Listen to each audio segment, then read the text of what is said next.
প্রিয় দর্শক মন্ডলী, রাজশাহী জেলার বাগমারা উপজেলার ভবানীগঞ্জ থেকে 5 কিলো ফাঁকে বারানগর যাচ্ছে।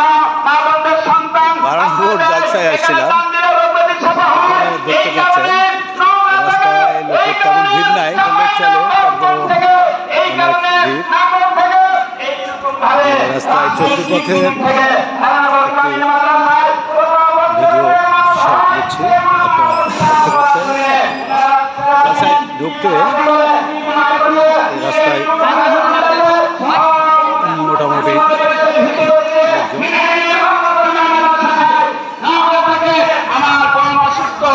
পরিবার থেকে 2000 টাকা দান করেছে। আবহাওয়া খারাপের জন্য জালসাটি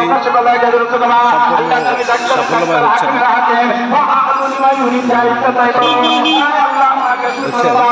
ঐতিহ্যবাহী রাজশাহী জেলার বাগমারা উপজেলার 7 নম্বর বাসুবাড়ি বারানগর কামিল মাদ্রাসাটা বছরে একদিন সভা হয়। এখানে দেখেন অনেক লোক শিক্ষা নেওয়ার জন্য বসে আছে।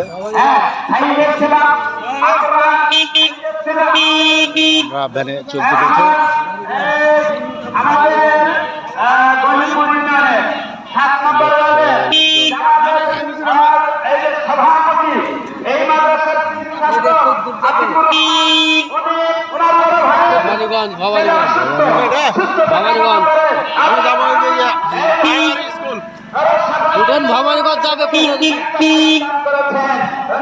এই সংক্ষিপ্ত ভিডিওটি এখানে শেষ করছি।